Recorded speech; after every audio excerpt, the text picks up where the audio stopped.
The SEC charged 8 social media influencers with $100 million securities fraud.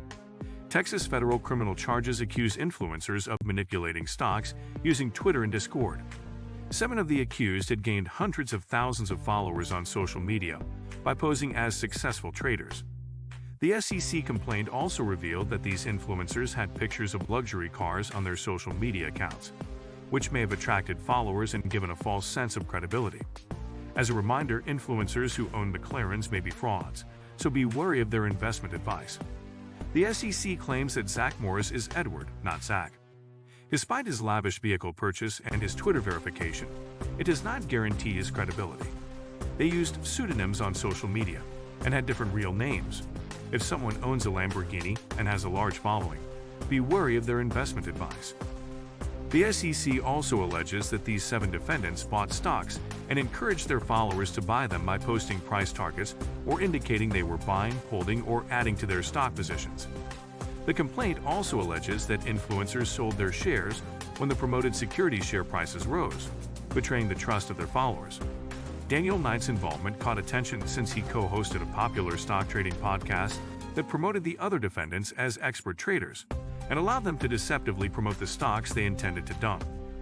Deity of Dips and Pennies Going in Raw Command were his podcasts. It's 163 in Norway and 51 in Japan for finance, according to statistics.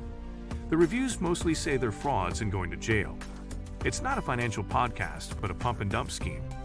Tommy Coops and Mystic Mac also run the Goblin Gang YouTube channel to further promote their stocks.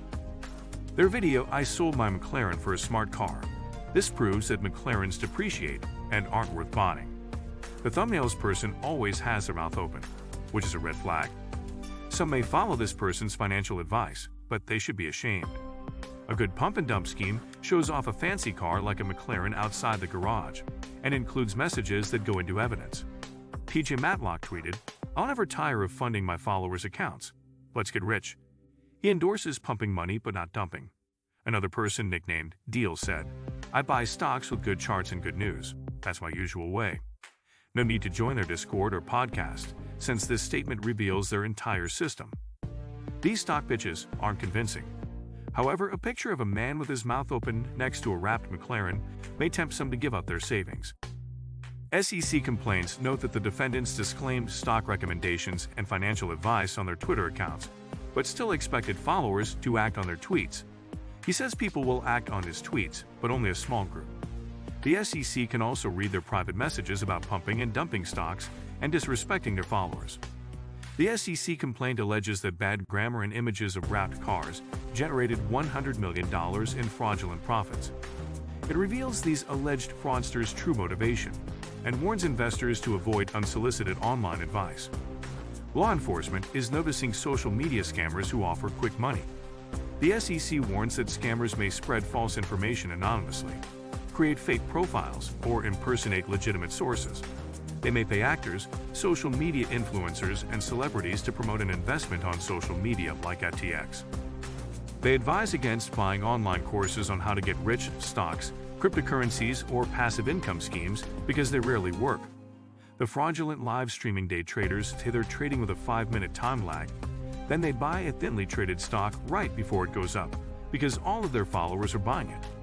These stories are funny, but scammers wouldn't bother if they didn't work.